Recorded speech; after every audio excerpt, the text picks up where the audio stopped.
আসসালামু আলাইকুম সম্মানিত ভিউয়ার্স, চলে আসলাম মৌকরণ গরুর বাজারে। পবিত্র ঈদুল আজহা উপলক্ষে মৌকরণ বাজারের গরুর বাজারের পরিস্থিতি আপনাদেরকে দেখাবার চেষ্টা করব। বাজারের পরিস্থিতি কি সেটা আপনাদেরকে দেখানোর চেষ্টা করব।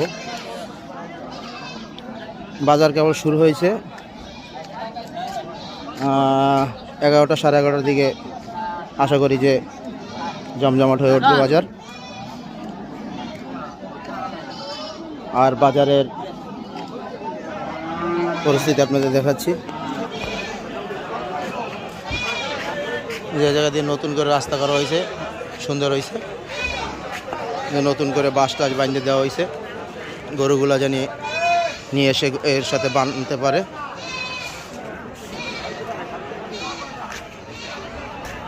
ব্যবস্থাপনা খুব সুন্দর হয়েছে। এই যে আপনারা গরু নিয়ে আসার পর গরু বেঁধে রাখার জন্য ব্যবস্থা করে দেওয়া হয়েছে। যে মজবুত বাঁশ দেওয়া হয়েছে, বড় গরু যেন আইনা বাঁধতে পারেন।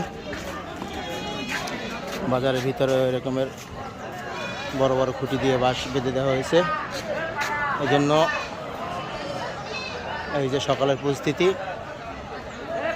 আশা করি আর কিছুক্ষণের ভিতরে বাজার জমজমাট হয়ে উঠবে। আপনাদেরকে বাজারের গরুর দামের পরিস্থিতি দেখাবো, যে বাজার দর কি চলছে, কিভাবে বাজারের পরিস্থিতি আর কি। এখনই বড় বড় গরু চলে আসছে। এই যে এই একটা বড় বিশাল গরু। গরু মালিক কইটা ভাই কত চাইছেন? এরা 1,60,000। 1,60,000 চাইছে। জায়গা লাগবে চলে আসেন। এই যে গরুর মালিক, এই খুব হাস্তা একটা হাস্তা কয় না, 80,000 বলে, মাত্র 80,000 বল। লাখ ভাঙিয়ে বসছে। 1,60,000 চাইছেন? না, লাখের উপর হইলে বেশি, লাখের উপর হইলে বেচবে। এই যে ভাই, আপনি মালিক না?